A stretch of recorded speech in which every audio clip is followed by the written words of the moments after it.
We're about to shoot a shot. Oh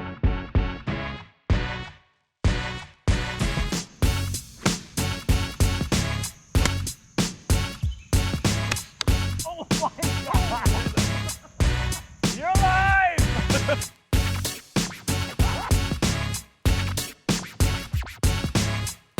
Hello and welcome to another episode of Gripping Golf Podcast, the number one golfing podcast ranked by our wives, our friends, and our families. If you have and Sam. And Sam. Yeah. Our executive producer. All right, yeah. I'm your host, Billy Daniels. Before we get started and we get to my co-host here, let's make sure that if you haven't subscribed to the YouTube channel, you go ahead and do that and or subscribe on your podcasting platform, whatever you might be listening to us on. So we'll go around this Zoom room, and I always start with Dave the Miller. How are you doing today? I'm fantastic, Billy. You sound like you got a little bit deeper voice this evening. Yeah, I'm on the Sam Elliott training plan. Oh, good. Excellent. Yes. Seems like the classes are paying off. Yes, thank you. Next we'll go over to John Johnson. JJ, how you doing, John? Doing pretty darn good. Yeah, pretty darn good. I think good every week. All right. You look good, and John. last but certainly not least, Peter the Hog Hansen. How are you? I'm doing fantastic. Are you? Yeah, it's a good day. President's Day, market's closed, day off. Oh, yeah, that must be nice. Got some stuff done, clean the wife's car, so doing well. All right, good. Well, we'll get straight into it. Dave, Pete, and myself got to go all experience an indoor golf facility here out in Overland Park, Kansas. It's called Total Performance Golf. It's owned, co-founded by John Richmond, excellent guy, PGA Midwest member. And you know what? I think we all walked away with this with just pleasant things in mind of things that we'll be working on the rest of the season to fine-tune our golf games. But I guess, John, you're going to be an observer here, but chime in with any questions that you might not know what the heck we're talking about. But to say the least, John has this facility packed with technology. That's an understatement. Very much an understatement. He's got 5 bays with Foresight technology in it. And you can do a membership and join. You come out there and hit range balls any and all times. And then what you can also do is schedule lessons with him. So we all got to do a taste of that by playing on the Foresight technology. And then also John gave us all a little bit of lessons apiece. So I'm going to dump it over to Dave and Pete and just, what was your experience like going into it? What were you expecting? And then what did you get out of it? I'll go first. I had no expectations. I really had no idea what we were walking into. As far as I knew, it was just going to be, a building with hitting bays, like I can't think of like golf studio or something like that, go in and just hit. And when I was taking a tour, the first thing you notice are the GC quads. If you're any kind of a tech nerd like myself, and then even further, he's got bays where it's got the pressure plates so you can see how you're using the ground forces. Mm-hmm. And at this point, I'm starting to get more and more intrigued. And then he starts talking about the app. Is it called Sportsbox? Is that Sportsbox? Yeah. Mm-hmm. Yeah.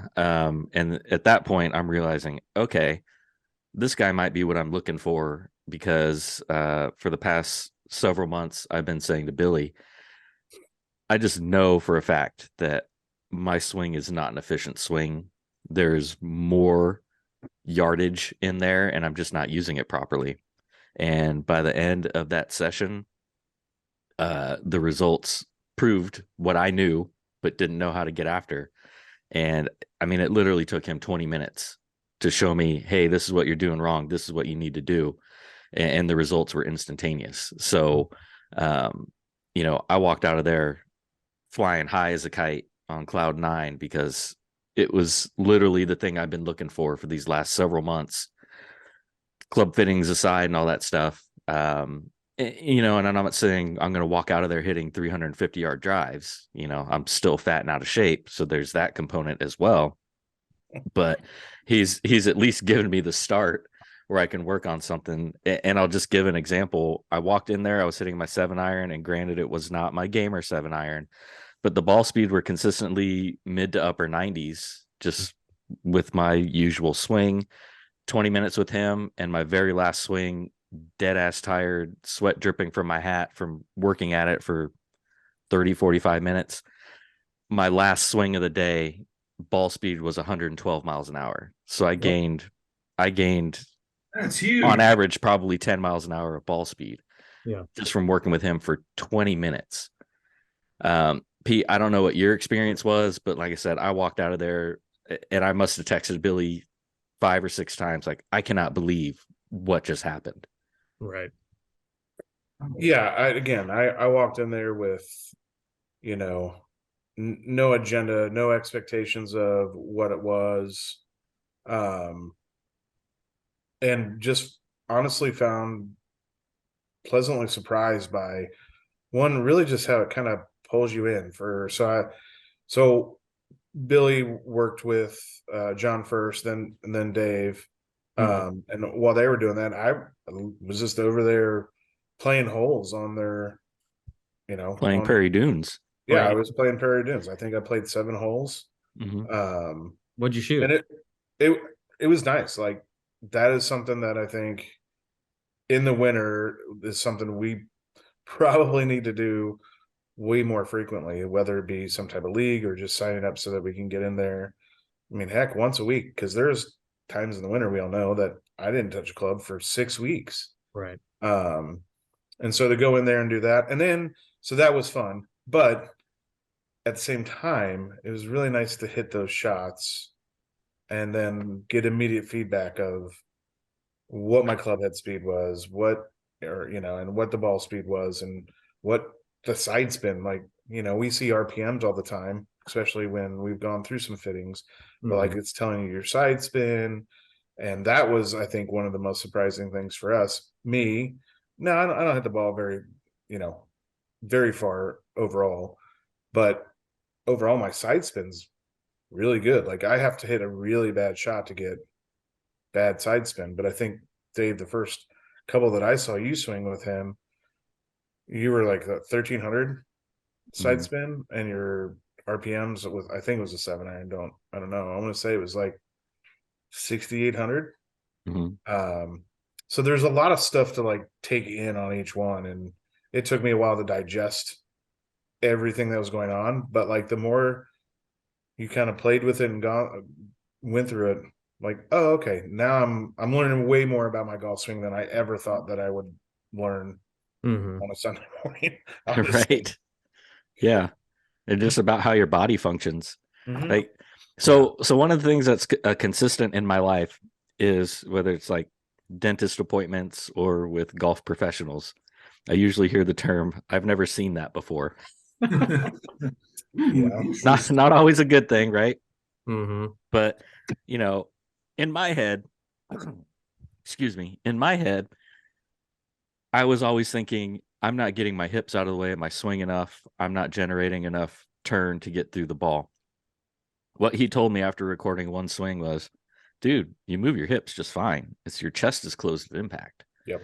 And he asked me, does your back hurt after golf? I'm like, yeah. And I've always attributed that to, I worked in an office for 22 years. I've been sitting on my ass forever. So my hip flexors aren't where they need to be. And he's like, no, man, you at impact, your chest is 10 degrees closed. And then the split second after that club leaves your face, your chest is open 60 degrees. So in 3,000ths of a second, you turn your chest 70 degrees open.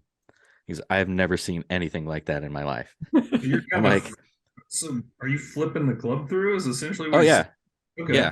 yeah. And so I'm like, okay, great. I'm glad to be the first in that regard. But what's registering in my head versus what is actually being shown via the AI technology or just somebody else's eyes, it's a huge difference. Like, I knew there was an issue, but clearly I didn't know what that specific issue was until he pointed that out. And I would even man, go, you just need to turn. as far as to say, like, you could probably sit down and get a lesson from a pro at a range, right?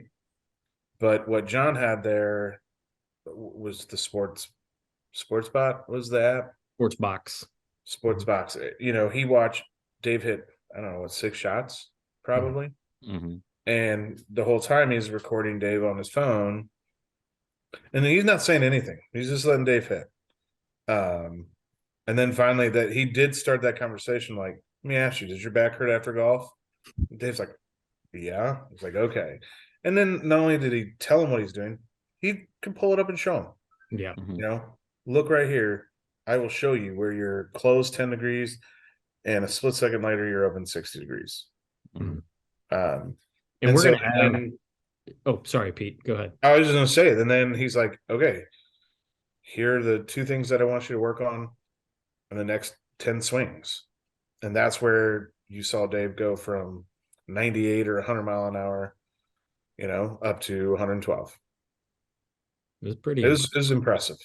Yeah, I think we're getting into this episode, but we're planning to have John come on and walk us through all that information that he collected via this app. And that episode will be coming out shortly after this one is displayed. But I think it's safe to say the Sports Box app, it captured our swings via camera and then took it into a 3D model and then was able to produce and show us where chest, hips, pelvic, all these different components of your golf swing of where you most optimum to a tour player, but then where John really focuses on is like, okay, you're never going to probably be a tour player. So let's not try to get you to them tour player numbers, but let's try to improve and get better averages. And he really uses them to help people understand of how they get what I took away from the experience was being able to see it 3D and then associate a muscle movement and then yield. I think Pete, you kind of said it pretty well of like being able to see the results. And so it was like, and even John, like we're going to put video up and stuff like that, but John was like going crazy. Like he was like, yeah, there it is. He was like super excited for these shots that we were hitting to get we all 3 essentially had the same problem. We weren't using our lower bodies, using the ground to generate speed for ourselves. And so maybe slightly different in each variation, but that was the component that I think was all validation for us. But really, oh, go ahead. The same thing happened with you, Billy. I mean, yeah, he was like, you got to be under the plane, and not only could he illustrate it with the 3D rendering, but then he's in there and he's talking about it, and while you're trying to do a swing, he's having you go through exactly what it is. And I'll say you found it. For me, I mean, I had the same thing. Nothing new on my swing. There's a lateral hip movement, when I start my downswing where I'm not turning, rather my body's just moving forward.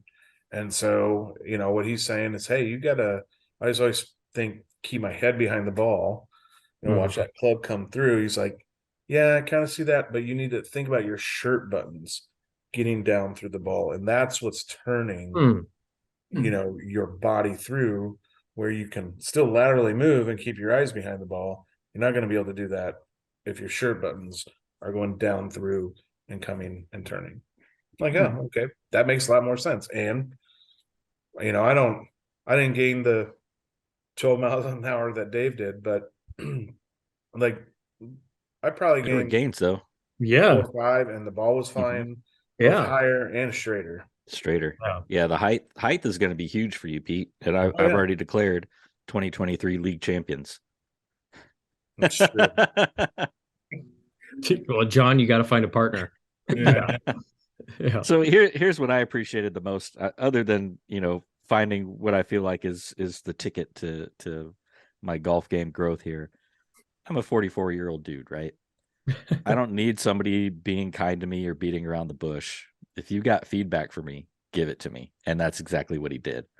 And he would relate it to other sports. He's like, have you ever played baseball? I'm like, yeah, I hit like crap. He goes, well, this explains why. I'm like, okay, great. But some of the principles he was talking about, he related it to sports that I understood and coach. And he'd ask questions like, why would you do such and such? And I'd say this, and he goes, why would you do that? Like, it doesn't make any sense. And you start and you think about it for a second, you're like, this guy's absolutely right. Like, why would I do that? And just, he asks those questions to you and you never really think about it before, and it's something so basic and so easy. You're like, okay, that makes. He asked me at one point, "What's the biggest muscle in your body?" And I jokingly said my tongue. He goes, "It might be the strongest. You probably talk a lot." I go, "Well, it's my ass." He goes, "It is." He goes, "Why don't you use it?" I go, "That's a great question. I don't know." Activate the glutes. Yeah, A lot of the time you convince yourself of a swing change working, even though it's not founded in any science or anything like that. You're like, oh, I found something on the range. yeah. You take it out to the course and it's absolutely not what you should be doing, but it felt Right. better. So you just like, yeah, that's good. Well, John, like that's a perfect way to say it. Like, so the big thing is like through him, if you sign up and do his lessons and stuff like that through this app, you can go to the range and you can film yourself. It will go to him and he'll be able to analyze it. And what's best is it stores all your information in there. So you use this for good and bad. You go out there and you're like, oh my gosh, I played so good. Film yourself so you know what you're doing. And then when you go wonky and you have tail around, film yourself again and try to get back to where you were. And it was quite amazing. I mean, for me, it's like I haven't stopped thinking about hitting a golf ball since we left that place. Same. So like I feel like it's just drilled in of like the path that I was going and what I was thinking through of my golf swing, but backed in science, as you just said, John, of like, you do find these things like, okay, that worked today. And then you go try to repeat it and you can't get it to work. Well, this feels like you will be able to make it work day in and day out. Like you're going to repeat that motion. It's like, oh yeah, that was that feeling. That was that feeling. And then boop, you look at your app and you're like, oh my gosh, that's where I need to be. I'm improving. Yeah, and you've got him to look over what you think is working. I think a lot of people go, oh, I found this on the range. And it might likely just work against you, but it gives you confidence so you hit the ball better. Yeah. Yeah. I mean, golf is a feeling sport. It sounds like having John involved brings the science and the expertise into it. So Well, I think you're like, that's great, but it's not what you should be doing. You should be doing this. Yeah, and here's a little bit about like I was just like on their website and stuff. Like he's a 2-time Midwest PGA section teacher of the year, 2004 and 2007. He's been teaching full time for 30 years, so he's versed very well. And then it says right here, this is what I love about this is going to validate for what Dave was saying is John's strength lies in his ability to communicate and relate the golf swing in a way that his students can understand. Yeah. Well, you got 3 guys that are going, yeah, he can do that. So the premise of his like subscription service, right? So it's like it's essentially a subscription service to like it's like constantly tuning up your car. Yeah. Premise behind it. Yeah. Is that you're just constantly tweaking and incrementally enhancing it through his tools. Yeah, he's computer mapping your engine. Yeah. Okay. Basically. Yeah. To relate it to cars. Yeah. Yeah. It's pretty awesome. And I think, Saturday, Billy and John, you guys heard me say I'm trying to feel something in a golf swing, and it worked for maybe 2 holes, and then it went to absolute crap, and then I just gave up on the round after that.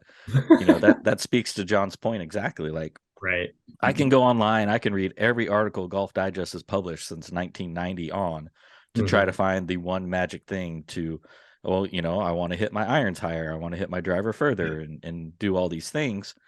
And then when you put all those things together on the course, it turns into the abomination that my round on Saturday was. And this is a plug for any PGA professional out there, but especially for like what John is bringing to the table. Go have somebody that knows what they're talking about help you with your golf swing. Yes. And we talked about this many episodes ago. You have to be an open book. You have to be willing to be broken down like that. Like, because I would have kept trying to put band-aids and band-aids and band-aids, and I would have ended up shooting in the hundreds by the end of the season, just because I'm trying to find something that's not there. But I can't recommend his services enough, because like I said, it took 20 minutes of him just discussing the feeling of what I needed to be doing. And it's going to take a lot more than 20 minutes of work on my end. But that's to Billy's point. I haven't stopped thinking about hitting golf balls since then. But that's what, if you are truly interested in improving your golf game, you go see a guy like John, you take those steps, you have him point out, you start on that foundation and you keep building from there.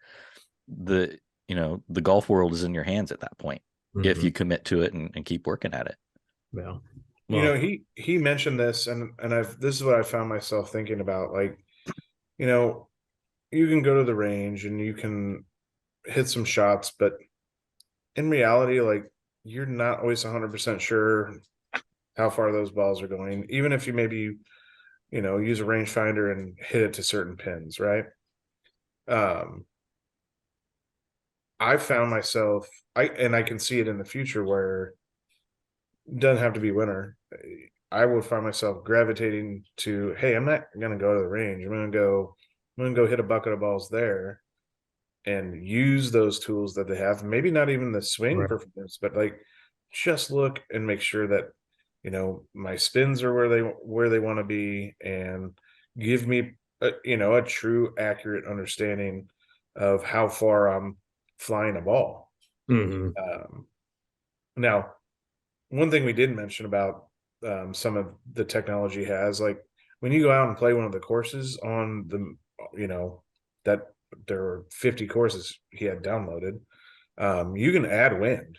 You can do like live weather and bring in the live weather. So if you're down at playing, like we played Pebble Beach, Billy and I played Pebble Beach for 7 holes or something, Mhm. and you could bring in the live weather from what's going on out in the Monterey Peninsula right then, and it's gonna make the ball react differently as well. I think as you get into that, like, that's something that I'm way more interested in, to get that feedback other than me just seeing what I've done. Oh, okay, that ball flew pretty good, but I have no concept. I don't have a track, man. I don't have anything that's telling me spin rates. So, and you Yeah, don't get those crappy range balls. right, exactly. You can hit your own stuff. And to elaborate on Pete's point, he has a subscription, and I'll let him go through the plan and all that. But you pay the subscription, you get lessons, you get access to the app, and you get unlimited time on the GC Quad. And Gianna said it when Billy and I talked to her, and Pete mentioned it here. Is, if you go in there and you consistently just try to hit to a number. So today I want to work on my 50-yard shot, and you just groove in that swing, and the monitor's telling you 50 yards, 50 yards, 50 yards. When you go out on the course, you know what that 50-yard swing feels like. Yeah. Yep. And so that's a huge benefit of, like Pete was saying, doing your winter work indoors with a launch monitor like that. You can groove that 50-yard swing, 70-yard swing, whatever it is. I mean, I think in that no laying up video, Justin Thomas said he was trying to hit a ball 109 yards. Mhm. I'm probably not going to be that precise ever in my life, but if I chose to try, you could do that there. Yeah, and I think you can't, like, maybe you'll be able to hit a 109-yard shot. You're just going to have a wider margin of error. And Right.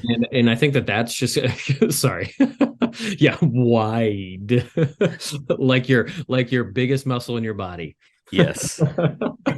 uh, um no, I think, for me, it's like, regardless if it's winter, John's got long hours and stuff. And so you could go there after work and meet and play, hit some balls or work on something just really quick, instead of, it's not like it's any closer for us to go to the golf course, but think of the information and the feedback that you would get from an efficient 20-30 minutes at John's Total Performance Golf versus going out to the range where you're just swinging. Like, you're grooving a feeling, but you're not going out there and going like, okay, I want to, like, make sure that I'm hitting my 7-iron a certain distance, and or just probably relatively straight. Because, like, I know for me, when we talked about our goals, like, I wanted to increase my fairway percentage. Well, it's just going to yield the fact that I don't hit greens enough. And so the next thing is going to be greens and regulation. Well, if I can be out at John's Total Performance Golf and be working on those two things of trying to hit fairways and trying to hit greens, or come up with a schedule of, today I'm hitting drivers for 20 minutes, and then tomorrow I'm going to come back and I'm going to hit wedges into the green. And it's going to increase your, like his name of his company, Total Performance Golf. The performance of your total golf game is going to improve. So Mm-hmm. I think Absolutely. it's pretty good. Your full swing. So let's just pivot right there full swing. We're gonna go right into it. So anyone that's living under a rock lately probably has not heard that Netflix released their first behind the ropes. I don't know what you want to call it, inside the ropes with the PGA Tour or professional golfers is probably the best way to say it, called Full Swing. And Pete's gone. We'll see you later, Pete. Thanks for stopping by. Is he getting You're great. Is he getting did they flip it over, Pete? Did they flip it over? He'll be back. But so Netflix released their first season of Full Swing. We've at least each, I believe, have watched the first 2 episodes of this, and we're just finished it. Oh, you finished it! Holy cow! Okay, well, I'm 5 episodes in. Okay, I shoot through a little bit more. Yeah. Well, let's keep it short and sweet because I probably don't remember every episode, but I think it's pretty good. I will say my feedback is I think it's geared towards an audience that doesn't necessarily play a lot of golf. Exactly. But I approach that in a manner of like that excites me because it's going to help grow the game of golf. I will say, like, it was the first episode with Justin Thomas and Jordan Spieth. And I saw someone else comment this. It's like, I already watched the tournaments. I know what happens. It's like watching recaps.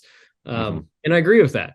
I wanted to see more behind the scenes components, getting to know the players a little bit more, because watching the first episode where they went, to Tulsa and they went to Southern Hills and I was down there and got to see the playoff and got in person and stuff like that.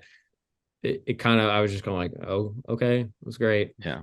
And I think it's just because I've seen it all before, but the further I got into it, the more and more I liked it. But what do you all think? I want to see more of the stuff like guess the card for $1,000 in the airplane. Yeah. That's the stuff I want to see behind the scenes. But I do think it was very well made. And to your point, Billy, I was at first shocked. There's 2 things that took me by surprise a little bit. The first one was Amanda, used to be Balionis. I can't remember what her married name is. But her basically explaining the game of golf. And how it works. And, and the caption saying a birdie is 1 under par, or par is your expected score, and things like that. The second thing that took me by surprise, and it lasted through all 8 episodes, is they show Sean Foley and all of his geekiness. And underneath it says Tiger Woods, former coach. Come on. Yeah. He coaches other people, you know? Yeah. He's pretty famous in the golf community. You can just put something like professional golf coach or something like that. But I think that speaks to the volumes of potency in just the regular world that the name Tiger Woods has. Right. And you actually see that throughout the rest of the season. Like, I don't know if you've gotten to the Tony Finau episode or the Rory McIlroy episode, but and Colin Morikawa, every single one of those guys 100% say, I'm into golf because of Tiger Woods. Yes. Yeah. Tony Finau said, I watched the Masters, the 1997 Masters, with my dad and my brother, and I knew I wanted to be a professional golfer. Yeah. It's pretty amazing. It's fascinating that we get to witness all that history, and we're spoiled because of it. Sure, we didn't get to see Jack or Arnie in their primes, but we do get to watch Tiger, or we did get to watch Tiger in his prime, and we get to continue watching that. But overall, I think some of the stuff where you get like the backstories of these guys, like Joel Damon as an example, his episode, like, man, his family history is just tragic, and same with Tony Finau's, and you just really feel for these guys. And when you watch that play out in the golf tournaments, it makes it a little bit different. It hits differently when you watch these guys now. Yeah, the Joel Damon, that was by far I think it's the fan favorite. Yeah. Say that again, John. What'd you say? I think that Damon's was my favorite that I've watched so far. By leaps and bounds. Yeah. The whole time I was watching Joel Damon, sorry, Pete, I was thinking of John Johnson, like, because he always downplays how good of a golfer he is. Yes. That 100%. Granted, he's a tour professional, right? Exactly. But when the chips are down, and John Johnson is your partner, you got a chance. Yeah. Yeah. People call him a sandbagger. I mean, he really That's true. That's true. So- But yeah. But anyhow, I'm sorry, Damon Pete. was hilarious. I enjoyed the hell out of that one. Yeah, his caddy is hilarious. His caddy is hysterical. Yeah. My caddy called me a boner today. You're talking about Joel Damon's caddy? Yeah. The story was that the story that he, I'll live out of my Prius for Yeah. however long. That Because was it has better incredible. gas mileage than a Civic. I was like dying, and like, of course, like Dre and I are sitting there watching it, and I'm like, it's so good. Yeah. It was like, Right. what a friend really does Yeah. that. Like, hey, buddy, like the belief that he put on the table for him of like, you can do this, and I'm going to help you do it was infectious. And like, I think that speaks volumes to this, like, why we love this sport so much, and like why people are like, you guys are crazy. You're going to go out and spend 4 to 5 hours walking around a golf course chasing a white little golf ball. Well, yeah, we do that because look what it creates. It creates a friendship, gold ship, whatever you want to say, John. Yeah, it is. And it's unbelievable like what this does. And I think that's why, starting with the component of, I think to your point of like a birdie's 1 under par, Dave, and in explaining this, like it was somewhat annoying and surprising, but at the same time, I'm looking at it there like, grow, come on, help explain the game, because people don't. So I actually really liked how it was geared, and I was asking a neighbor of mine and then a guy I work with to watch it that don't golf. Well, I mean, they golf. My neighbor golfs like once a year. right. So I watched that and see what you think. And he watched 2 episodes, and he's like, "That was pretty awesome." He was watching the real life of a golfer, given they've got a pretty comfortable lifestyle for the most part. Yeah. But like when you see it, you're just like, okay, that's their job. That's what they do for a living, and they get pissed at it too, which I think is something that when you see them get amped up and angry, like Poulter's episode. Yeah. He's known. I felt that. Yeah. But it's something where you can be like, okay, these guys are like obsessed, and it's awesome. Sure. Yeah. Yeah. I want more stuff like the player caddy interactions, like going back to that Joel Damon episode. The first thing you hear the caddy say is, do we need to call medical? You say you have a back problem and we can get on out of here if you don't feel like finishing the round. How sarcastic he is to him, like just kicking him in the nuts. Like, come on, dude. Like, if you don't get paid, I don't get paid. So, I'm at least going to break your balls about it a little bit. But, that kind of stuff was real interesting to me. Yeah. So I feel like, and I agree with everything you said from the beginning, I've watched the first 4 episodes. So it's the JT and Jordan, it's Ian, it's Joel Jamin. But we haven't mentioned one. And I think this gave a lot of the background, more so than any of the other episodes. I'd say maybe Joel Damon was there. It's the Koepka one. I knew you were going to bring this up. I mean, that episode just did not make me like him any more. And matter of fact, it kind of solidified the feeling I had for him. And I felt bad because like he's admitting that he's struggling and he doesn't like where his golf game is, and he thinks he can compete with the world's best on all this, and he's nowhere close. But man, I think it takes a douchebag. I do agree. Like I'm not that far with it, and I don't think that it ruined anything for me for Brooks Koepka, because I think it takes a lot of cojones to be that vulnerable on something that millions and billions of people. Does he have some weird tendencies? Does he say some weird things? Sure. Is he pretty full of himself? Yes, but I think you have to be. Yeah. I mean, you have to believe in when you get to yourself. that level, when you get to that level, it's like a surgeon. Do you want your surgeon to be a nice guy or a condescending asshole? You want the asshole surgeon, because he's the one that thinks the best. Like when you get to that level, when you're the top 1% of the 1%, you need that. That's an edge. But as far as Brooks, I get why Pete walked out of there feeling like he's a douche, but to Billy's point, he was literally the best golfer in the world. Absolutely. And I've been in a situation just in my little humble amateur status, playing in a club championship kind of situation, I know I can go out there and shoot close to par, but if I'm out there struggling and shooting 90s, I'm going to be pretty pissed off and down about everything and short answers to questions and stuff like that too. So, I mean, on a certain level, I completely felt where he was coming from, Absolutely. and, but you're right, Pete, he's got a pretty comfortable life and maybe he shouldn't complain as much. But again, like Billy said, he opened himself up pretty big. Like nobody else was really talking about any of the mental problems they were having with their own golf game like that. They were all winning. That was fascinating to me.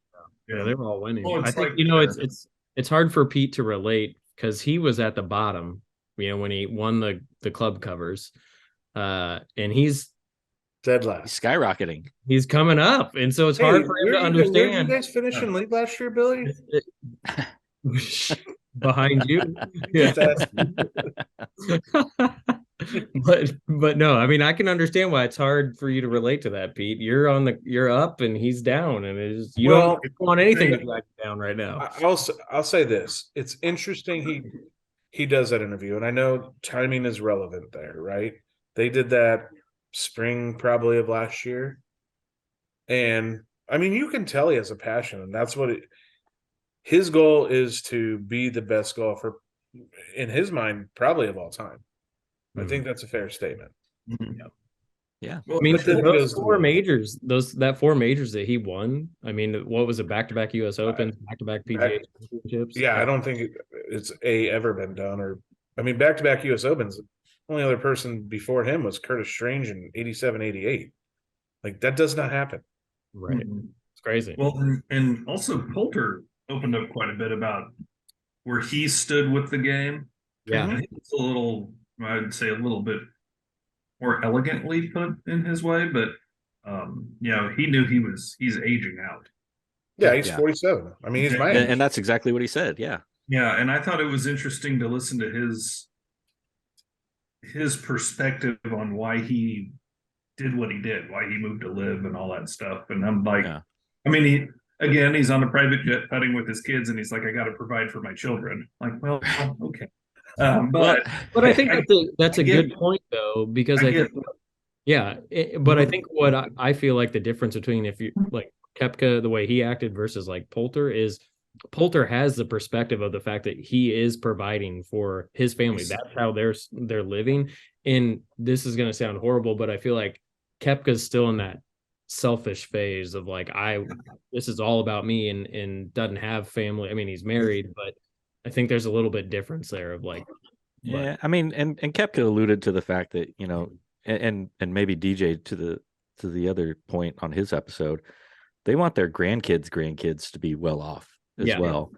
Yeah. But with Poulter, they like mean, what was interesting to me is leading up to his decision, they show him missing the cut at the PGA. They show him getting bounced in the group play at the world match. at the match. And he's not qualified for the US Open now and things like that. And he's not qualified for Augusta. And you could see that frustration building, and he's at the existential point where, do I have it anymore? He's like, I know I'm still a golfer. I know I can still move the needle on an event. I know I'm the death rider in the Ryder Cup. But do I still have what it takes to make money? Because if I fly to a tournament and I miss the cut, I've lost money. Yeah.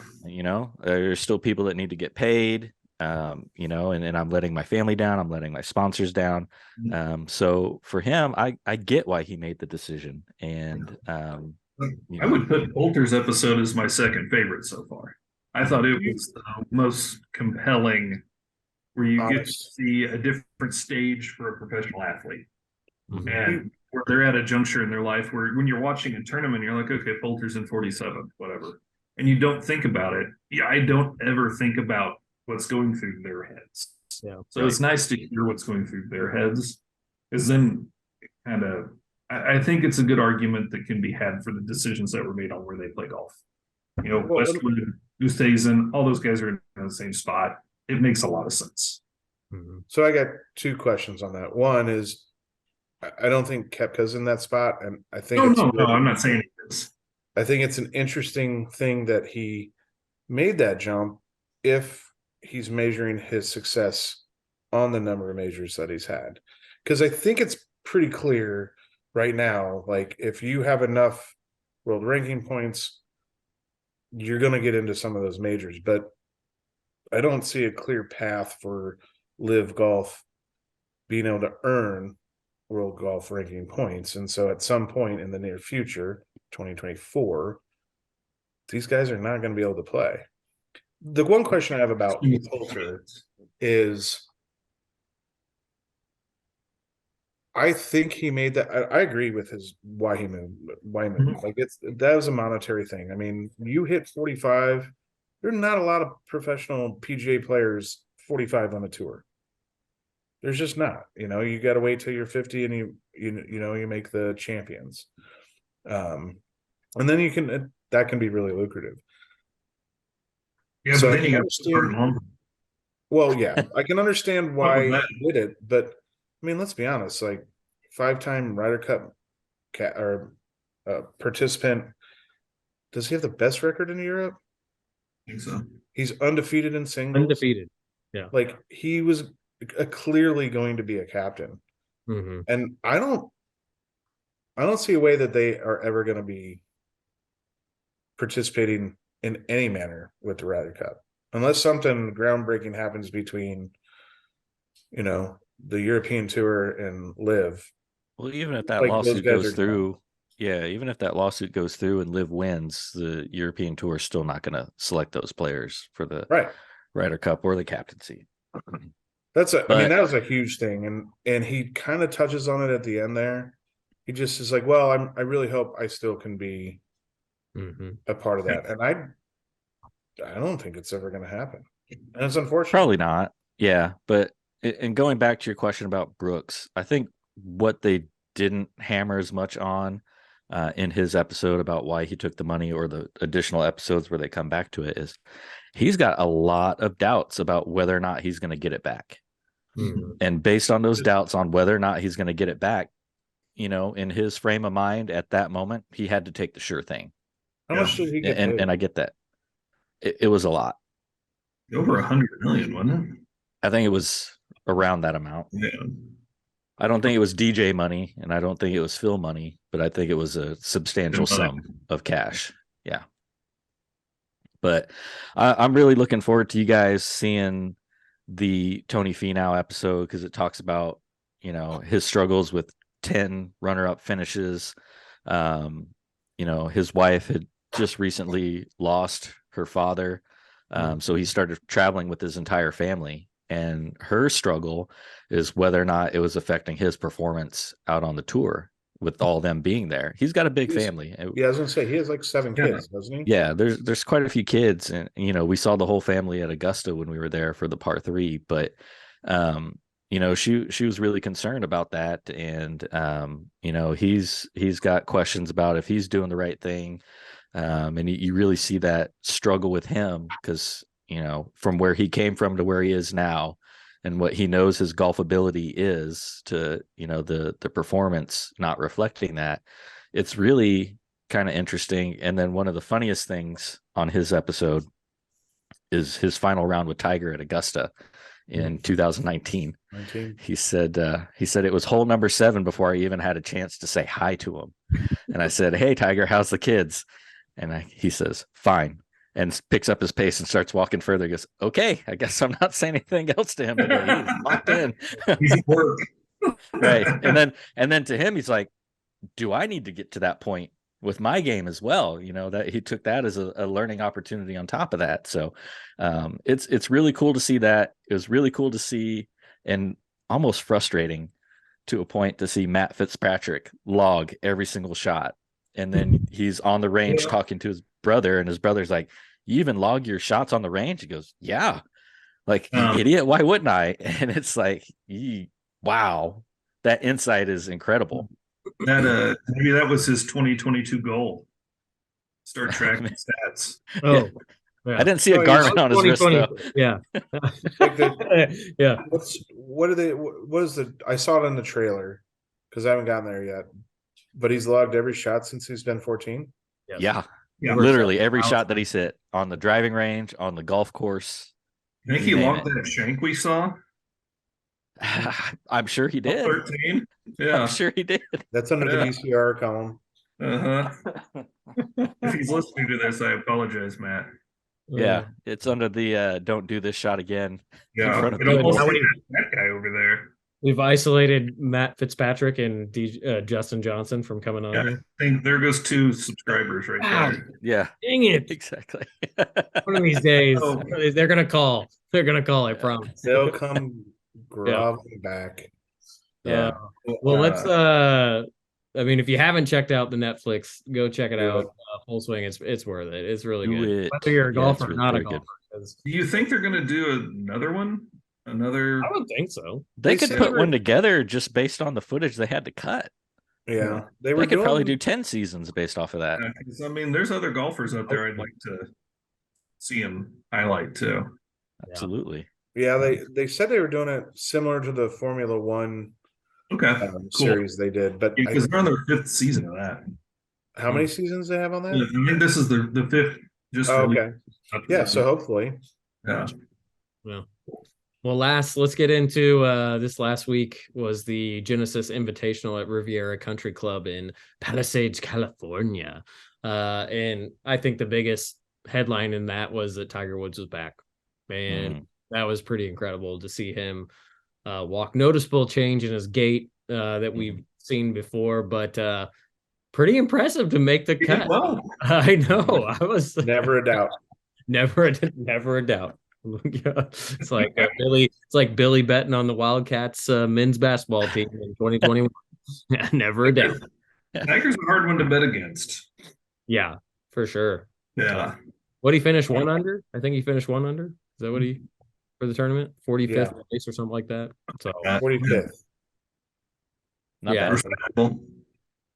Considering he hadn't played around a competitive golf in how long? Yeah. And had to walk a course, and it's not exactly an easy walk, especially like number 18. Yeah, his first non-major round of golf in 844 days. Wow. Right. Yeah. I really appreciated him putting into a bunker. I thought that if there's something I can relate to, it's that. That's Yeah, more your right brother's into the category, bunker. Pete. Sorry, Tiger. Yeah, that was pretty. You're kind of like, whoa, okay, all right. Oh, who was it that went from bunker to bunker to bunker? Went back and forth. Piercy. Yeah. Oh man. That was tough to watch. Yeah. But speaking of 10, how fun was that? I mean, most courses now are, they have a drivable par 4 or something like that. That was awesome to watch, especially the final round of Rahm going left. Yeah, Rahm going left, getting in trouble. But yeah. I walked that course back in 2017. I went to the Sunday round back in 17. And that's a very cool golf course. Yeah. I mean, It's quirky. their greens are crazy. It's quirky. Yeah. I would love to see that 10th green in person because like you can't miss it. You understand sliver. what's going on, Mhm. but like you don't really get to appreciate. I guess it's like going to Augusta, right? And actually seeing, 13 and why they are, trying to hit it to certain spots or 12. Mhm. So Yeah, and I think that's the perfect case. And I think I've said this not on the podcast, but there's always this big great distance debate and whether or not it's going to make golf courses obsolete. You see it at Augusta and you see it here on hole number 10 at Riviera. A well-placed bunker will negate distance. If you look at Augusta National, every single landing spot, so the landing area is like 40 yards long. There is a bunker on one side of the fairway or the other to cut that fairway in half.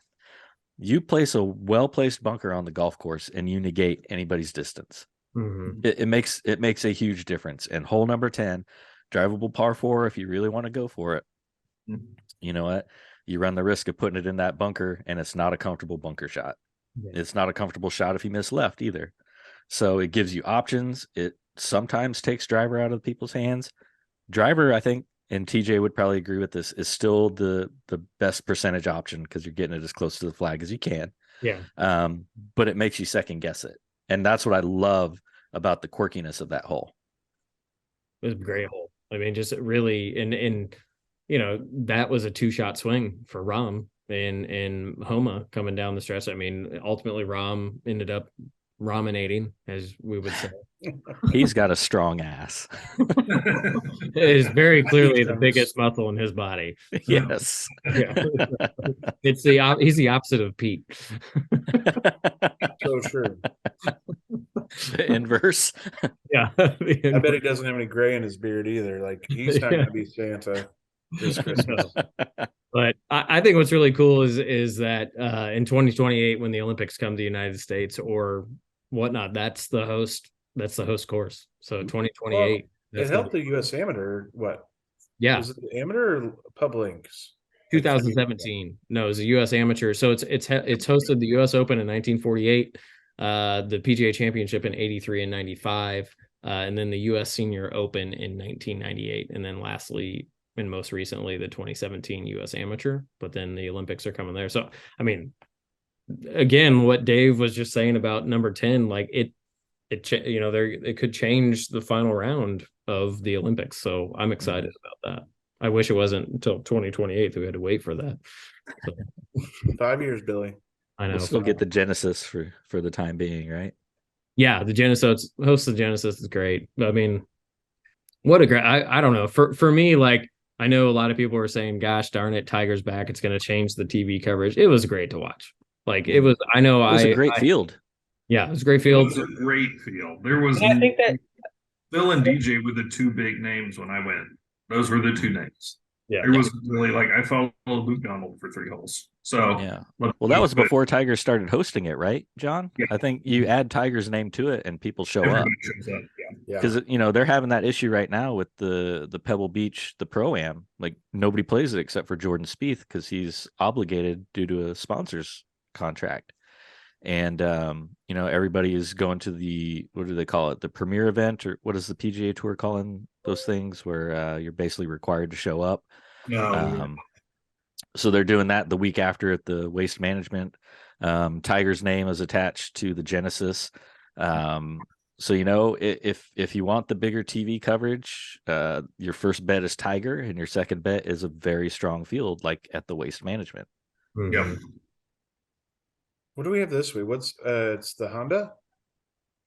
Or the Florida swing? Yeah, I think they're starting the Florida swing now. you're talking about Dave, you're talking about designated events. Yes, thank you. Designated events. Yeah. So Thanks, that's stat guy.